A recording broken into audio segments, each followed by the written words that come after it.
There is no better time than now in the life of this nation that the cliché, health is wealth, is more true, particularly now that the nation transmits intergeneral pervasive poverty, according to socio-economic experts. Advancing the health and well-being of the people of the nation through funding research has become an imperative. If the strategic health of the nation is to improve, galvanize our potential wealthy nation into economic prosperity and financial solvency, then we must commit to and invest in research. Our reality is to develop our curiosity and research for holistic national health, particularly addressing our own peculiar diseases. According to health economics principles, research is what propels humanity and why humanity survives and dominates our planet today. We cannot, as a people and a country, be left behind. There is a need to invest in research of all-round survival. On Bridges today, we have the personality whom I will refer to as the chief evangelist of health research through medical research. I'm introducing one of my favorite Nigerians, Mr. Babatunde Raji Fashola, SAN, immediate past Honorable Minister in the last administration, with a very timely messaging for our health. Welcome. This is Bridges and Mujima Kojola, both still working for a more sustainable society. And I'd like to welcome my favorite person. Thank you, Auntie Muji, for having me. You're a really special person. People have asked that what is BRF doing with health? We know you as a lawyer. We know you, well, you as Minister of Works. But you are also the chair of the Board of Trustees of the Nigerian Institute of Medical Research. Let's start from that. I think that's a good place to start. And just to say that we are not as far back as sometimes some people might want to think. I think some important steps have been taken, and we must thank all of those who took those steps. So sometime in 1976-77, the federal government of Nigeria decided to prioritize research. And I think on the same day, the Federal Executive Council then approved, I think it was the Armed Forces Ruling Council, whatever they were called then, approved the establishment of the Nigerian Institute of Medical Research and the Federal Institute of Industrial Research and one other research agency. So it wasn't just medical research, it was industrial research. And we lifted off quite well, because I remember some of the things that FIRO was able to do, and the records of what NIMR has done also is there. And I think that we just lost our way a little bit. We got distracted. So NIMR started getting short of funds. And there's still a DG there. The institute is there. So I visited the institute with members of the foundation, and we saw that research work is still going on in a very serene environment. But when you enter all of the laboratories, you see young students. I met lots of young students doing their internship, being research assistants. I met research fellows there working with grants.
Someone to respond, I'm just coming this morning. Okay.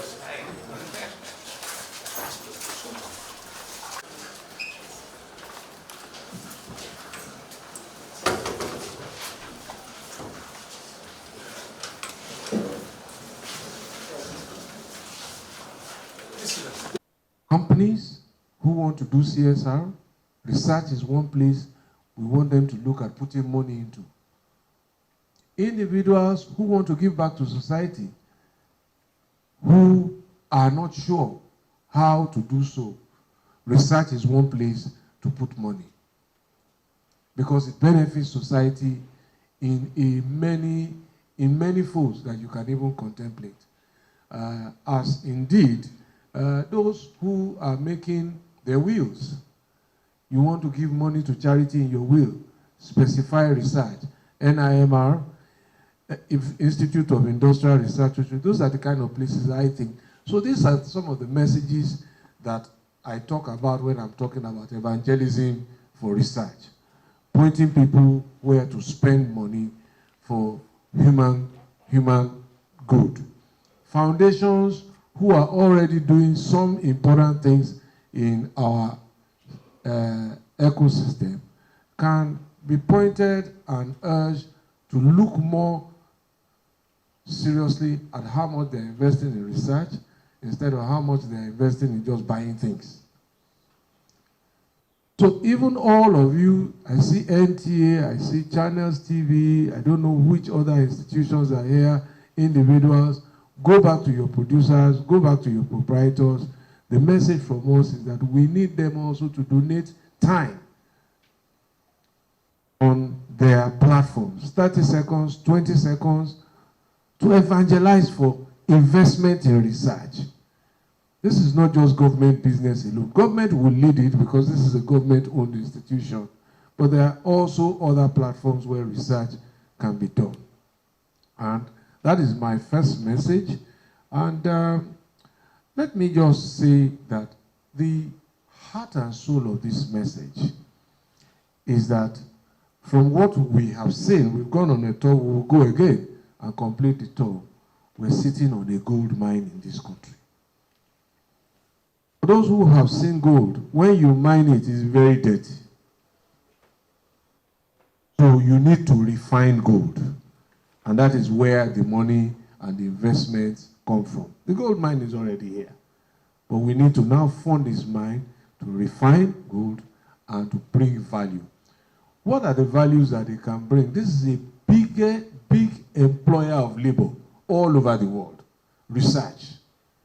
So as we are dealing with economic issues and all of the issues that are challenging us, we have students, children coming out of school, investments with research will help the economy. It creates jobs. It creates a value chain of support, supply, inputs, and so many more. But more importantly, investment in research is also very reliable in terms of return on investment. Just coming here this morning, I was reading a report on research that shows that every $1 spent on immunization yields a return of over $40.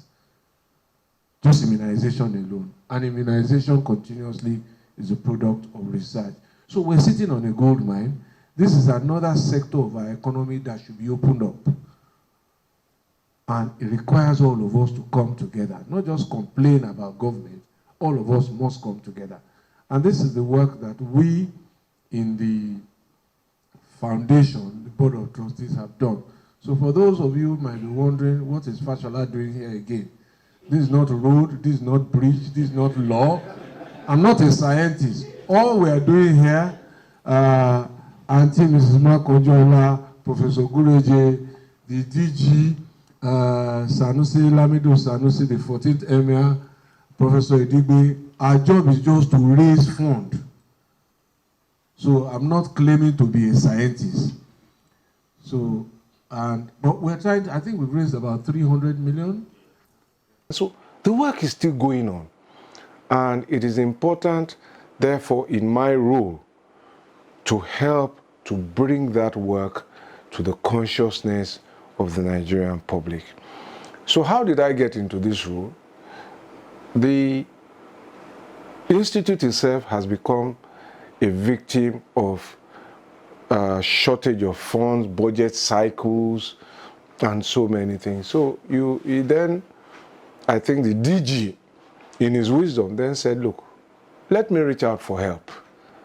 So he called me, he called Sanusi Lamido Sanusi, he called Professor Idigbe, he called Professor Gureje, and he called my very special person, Auntie Mujima Kojola, to come and serve on a foundation to help raise funds for the institute so that the research work can continue. That's a noble call. It's a contribution to national service, and I'm proud to have been asked to chair this group of very eminent people. And we have raised, I think, over 300 million naira, but that's not the end of the story. It doesn't end there. And what we want to do is to project not just the purpose of research, but the economy of research. It employs people. It's a big economy in Europe, it's a big economy in the Americas, it's a big economy in parts of Africa, and we can't continue to talk about unemployment if we haven't fully released our capacities. Okay, I just want to bring us back to say it's not a peculiarity. You've mentioned it to us as, you know, wanted to embrace that. But in the developed world, there's a deliberate commitment to funding research. Now, how do we bring this to bear on our situation in Nigeria, particularly that the research conducted are things that are very peculiar to us? It will not interest the white skin, for example, to do some research on diseases that are most commonly found, you know, in the black race. So for me, I just need, well, we've been able to raise 300 million, but you know that it is a drop in the ocean. And I think this is where the work of our foundation continues. You providing this platform for me to also interact with the public, and NTA helping to carry this message. And so the first thing I want to say is that if we're able to convince any one of you who is listening, whether you are at NTA, you are on any other platform, social media, conventional platform, every voice that joins this advocacy is a voice for employment, is a voice for prosperity, is a voice for the enthronement of research to uniquely African problems. And the problems that we know, for example, that fibroids are unique to us. The other problems that are unique to us, we can find solutions to them if we invest in research. If we invest in research, we can create work for people. And apart from that, there's an opportunity here also to deal with other economic issues apart from unemployment and employment, which is volume of trade, where our exports begin to exceed our import. And so there are drugs that have become almost generic that we need a little bit of effort to start producing en masse here, save the demand and export of our dollar income. And if we export some of them, bring in more dollars into our country. For example, I don't know how much, even of something as basic as syringes that we use in the country, which is the product of research itself, how much of it is being made in Nigeria. And if you look at the economy of syringes, if you look at what happened during COVID. And perhaps the story would have been different. The RNA for the virus was one of the first things that our Institute of Industrial Research developed. But the road to producing a vaccine was stalled by so many challenges, including funding. Ultimately, we imported vaccines that perhaps we could have been in a position to make. So this is one opportunity. There will be more. I'm not a prophet of doom, but some of the books I've read about medical research, about pathogens, about microbes, tells me that in an increasingly interconnected world and in an increasingly urbanizing world, pandemics are going to be part of the staple of the future of human development, and we must be ready. So as I say, look, we are able to reach people because there are cameras. These are the products of industrial research. We are able to communicate. I use glasses, you use glasses, product of industrial and medical research. And so, for example, it is predicted that more than half of the world will be using glasses by 2050 because we're using handheld devices at a scale never experienced before in human development. How much of those glasses are going to be made in Nigeria or imported? So these are some of the other sites that I think that our foundation can share with public. Now, where is research funding going to come? There are lots of people who have the opportunity and the resource, but perhaps don't know where to put the money. So NIMR is one place where you can make a will and leave a trust, leave a grant, and for corporates and corporations seeking to do some corporate social responsibility, Nigerian Institute of Medical Research hereby is a place to go. Some corporates are already there and investing in the development of made in Nigeria medical equipment, but there's scope to do a lot more for this country. So you will agree with me then that there's need to galvanize research, not just in terms of policy, but also into action. And when we look at action, what we saw was mind-boggling when we went around the institute. And I think it's important for us to speak to human resources, because now we really can take them out there to train, but there's room for expansion to train and build capacity even within that complex. Yes, so I just want your comment on it. There are laboratories there that can do with more equipment. There's land there that they need more expansion. So there's a very, very large spectrum for improvement and development, and this is why I have persuaded my colleagues that we must be evangelists for research, just to let people know what is happening there. And I urge people to visit the institute and see what Nigeria has, and it will perhaps indicate to you the capacity that we can develop. So as I said in my opening statement, we are not as far back behind as people might imagine. The institute is already there. The capacity is already there. And even from the 300 million plus thereabouts that we've raised, we have started issuing research grants to enable people to start research. So it must be an ongoing thing. Of course, not every research succeeds, and that's where the investment is. So there are things that I'm reading now, breakthroughs in the treatment of Alzheimer's. Two drugs are in human testing state now, and that's the point you were making about diseases or ailments that is prevalent in another part of the world, and that's where they're investing. So we must also begin to think not only of possible breakthroughs. Why can't we win Nobel Prizes, for example, beyond literature, in sciences? And we have come close before. As I once shared with you, I had a Nigerian doctor friend who used to tell me way back in 2000 that the cause of ulcer was Helicobacter pylori. But that became what won the Nobel Prize in 2006 in medicine. It could have been us. So, and these are places where we can play. So there is no place where Nigerians can play if we invest. And again, this is my message of evangelism. Everybody can contribute.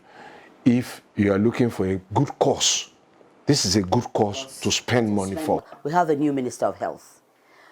What will be our evangelism sent Babatunde Raji Fashola SAN to him? Ali Pate is somebody that I had cause to work with when he was Minister of State and Health, and I think I was governor. He comes with the right professional training and the experience to understand the value of research, and I could not write his mandate for him. I think he knows it. He knows it much better than I could ever venture to. He would understand the power, the purpose, and the benefits of research, not only to the economy but to mankind. Today, for example, one of the challenges that is in the top 10 World Health issues is antimicrobial resistance, and which means that everybody is back in the labs. We're looking for more antibiotics, new drugs, because pathogens, microbes are developing resistance. So it's a health challenge, but it's also an economic opportunity. Who can find the wonder drug? Who can find the wonder antibiotic? Who can find the wonder cure? And this across board. And this is for a planet of 7 billion people. It is a gold mine waiting to be taken. Yes, and I think Nigeria has the huge potentials to do that. Now, before I let you go, there must be some strong message out there, Bolini. First, some of my viewers have asked me, how did you come into medicine? And, you reel it out as if it's part of what you did in law. Well, incidentally, I come from a medical family somewhat. My mother is a nurse. Fantastic. I know My mother that is a women nurse, are a woman's influence. and from very early in life, she was either on morning duty, afternoon duty, night duty. So when she was going on night duty, I became the adult in the house looking after. So, and of course, mommy, what happened? She would tell us stuff. So I got interested in medicine. I really wanted some time to study medicine, but my math was hopeless, and in those days you couldn't do that. And then from second year right through to final year in university, all my other roommates were medical students. So we used to talk a lot of medicine. And of course, I still read a lot, use my search engine a lot. My mind is curious about things. So from the day that I took this appointment as chairman of the foundation, I've been reading about public health issues and what have you. And of course, I've had calls to deal with a major public health concern as governor, the Ebola breakout. And I was also part of the backroom advisory team to the presidential team during the COVID, because some of my colleagues thought that the experience one had from being at the forefront of Ebola would be useful. And then, of course, I see a lot of what is going on, what is being published, what is going on in the race to protect the human civilization and the challenges that we face. Any person who takes himself or herself serious must be reading what's going on in terms of healthcare challenges and we must not take them for granted. So we have succeeded in building a bridge, evangelizing medical research. Your final word will be to our viewers that it is a collective responsibility, that all of us need to have, donate something into it. And that way, so do I, on your behalf, give them? Well, just to say that research is the reason we are alive. Medical research is the reason I can see. Medical research is what produced the sphygmometer, where you measure blood pressure. Medical research is the reason that produced immunization for children, that keeps children. So research is life. And please, if you have anything to give, nothing is too little. Give it to the Nigerian Institute of Medical Research in Yaba. Thank you. Thank you so very much. Well, you can see that, the influences of people actually determines our passion for where we go.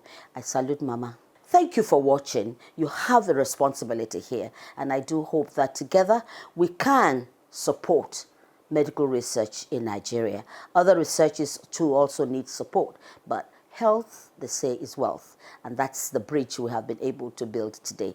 Thanks for watching.